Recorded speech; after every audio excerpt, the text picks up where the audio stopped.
Congress party Andhra Pradesh అధ్యక్షురాలు షర్మిల రాజకీయ భవిష్యత్తు డోలాయమానంలో పడిందా? నెమ్మదిగా కాంగ్రెస్ పార్టీ ఆమెను పక్కన పెట్టేయాలని భావిస్తోందా?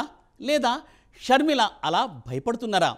తనకంటే జగన్ను పార్టీలోకి తీసుకుంటేనే బెటర్ అని కాంగ్రెస్ హైకమాండ్ సంకేతాలు ఇస్తోందని షర్మిల భావిస్తున్నారా? అంటే ఇటీవలి కాలంలో ఆమె చేస్తున్న ప్రకటనలు, మీడియా సమావేశాల్లో మాట్లాడుతున్న మాటలు వింటే అవుననే సమాధానమే వినిపిస్తోంది. అటు జగన్ కూడా కాంగ్రెస్కు దగ్గరయ్యే ప్రయత్నాల్లో ఉన్నారు అనే వార్తలు కూడా ఇప్పుడు గుప్పుమంటున్నాయి. ఈ క్రమంలో షర్మిల ఎటువంటి నిర్ణయం తీసుకుంటారు అనేది ఇప్పుడు ఆసక్తికరంగా మారింది. అయితే హస్తానికి హ్యాండ్ ఇచ్చి ఆమె సైకిల్ సవారీ చేస్తారనే టాక్ వినిపిస్తోంది. మరి షర్మిల ఏ నిర్ణయం తీసుకోబోతున్నారు?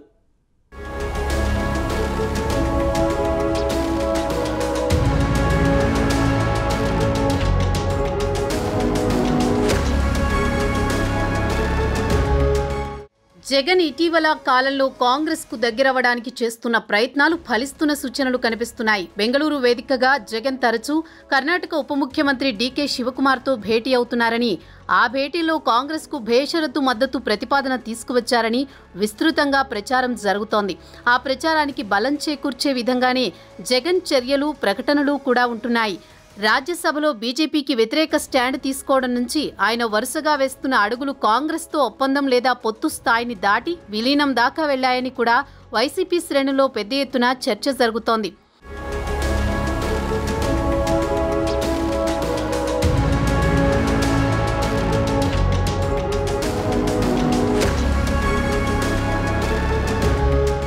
ఈ నేపథ్యంలోనే షర్మిల తన దారి తాను చూసుకోక తప్పదని గ్రహించారని అంటున్నారు. అందుకే ఆమె విమర్శల దాడి రాష్ట్రంలో అధికారంలో ఉన్న కూటమి సర్కారుపై కాకుండా కనీసం విపక్ష హోదా కూడా లేని తన అన్న పార్టీ వైసీపీ మీదనే ఎక్కువగా ఉంటోంది.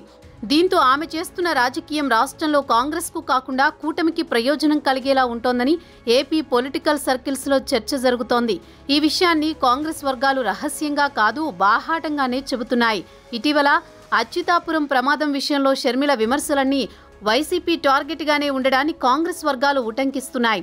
అచ్యుతాపురం ప్రమాదానికి కారణం వైసీపీ సర్కార్ నిర్వాకమేనని, ఆమె కుండబద్దలు కొట్టడమే కాకుండా కూటమి సర్కార్ను వెనకేసుకు వచ్చేలా మాట్లాడారని అంటున్నారు.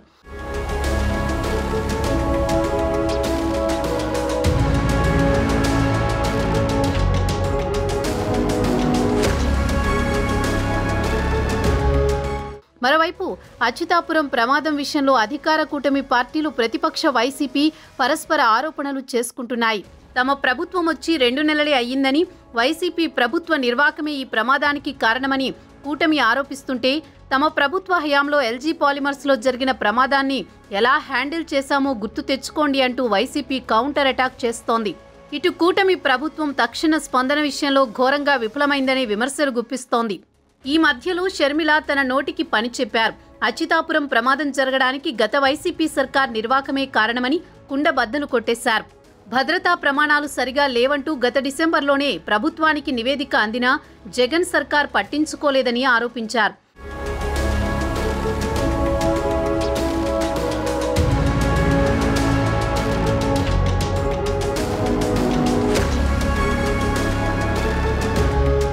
దీంతో ఆమె మాటలు నిస్సందేహంగా కూటమి సర్కార్కు మద్దతుగా, అనుకూలంగా ఉన్నాయి. షర్మిల తీసుకున్న ఈ స్టాండ్ రాష్ట్రంలో కాంగ్రెస్ బలోపేతం కావడానికి ఏ మేరకు దోహదపడుతుందో తెలియదు గాని, కూటమి ప్రభుత్వానికి మాత్రం గట్టి రక్షణ కవచంగా ఉపయోగపడుతోంది. ఇక్కడే షర్మిల అడుగులు కాంగ్రెస్కు ఎడంగా, కూటమి వైపుకు పడుతున్నాయా అన్న సందేహాలు రాజకీయ వర్గాల్లో వ్యక్తమవుతున్నాయి. మరోవైపు కాంగ్రెస్ హైకమాండ్ జగన్కు అధిక ప్రాధాన్యం ఇవ్వడంపై షర్మిల తీవ్ర అసంతృప్తిగా ఉన్నారనే టాక్ వినిపిస్తోంది. తాను బద్ధశత్రువుగా భావిస్తున్న వ్యక్తితో కాంగ్రెస్ నేతలు అంటకాగడంపై షర్మిల అసహనంగా ఉన్నారట.